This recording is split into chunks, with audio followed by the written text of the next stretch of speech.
कि एक बार भगवान श्री कृष्ण तीर्थंकर श्री नेमिनाथ से पूछते हैं कि प्रभु ये बताने की कृपा करें कि आपके इतने हजारों साधु साध्वी हैं, तो उसमें से सबसे श्रेष्ठ साधु कौन हैं? तब तीर्थंकर श्री नेमिनाथ कहते हैं कि दंडन मुनि, उसका तो कहना ही क्या।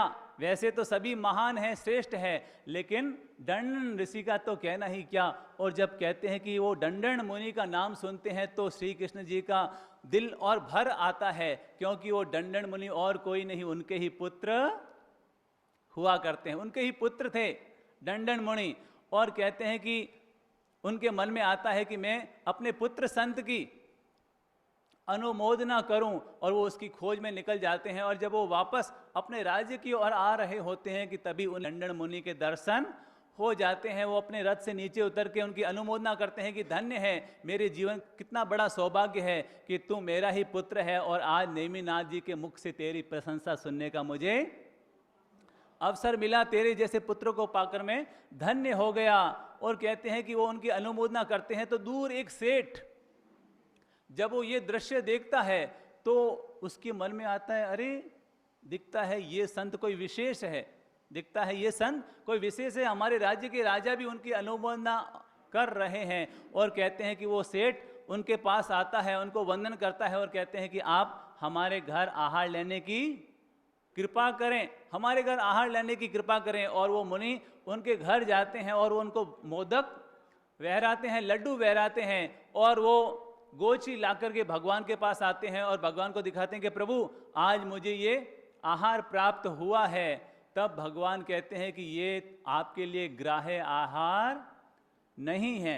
दरअसल दंडन मुनि ने ये प्रतिज्ञा ली थी कि जब तक मुझे शुद्ध आहार की प्राप्ति नहीं होगी तब तक मैं आहार नहीं करूंगा। लेकिन उनके कोई पिछले कर्म का अंतराय ऐसा बार बार उदय में आ रहा था कि रोज कोई ना कोई उनकी भिक्षा में कोई ना कोई दोष आ जाता, रोज कोई ना कोई ऐसी चीज घट जाती कि उनके लिए वो आहार ग्राह्य नहीं बन पा रहा था। और कहते हैं कि इस तरह से काफी दिन बीत गए, लेकिन काफी दिनों तक शुद्ध आहार नहीं मिलने के बावजूद भी उनके चेहरे पर बिल्कुल भी उफ तक नहीं आ रहा था। कह रहे थे मेरे अशुभ कर्मों का उदय है, इसलिए मुझे फ्रासुक आहार प्राप्त नहीं हो रहा है, लेकिन फिर भी चेहरे से बड़े प्रसन्न, बड़े आनंदित। और जब तीर्थंकर नेमिनाथ कहते हैं कि ये भी जो भोजन आज प्राप्त हुआ है, तो उस सेठ ने भोजन इसलिए वहराया क्योंकि हमारे राज्य के राजा के द्वारा अनुमोदना की जा रही थी। जब ये दृश्य देखा तो इसलिए उन्होंने आहार वहराया।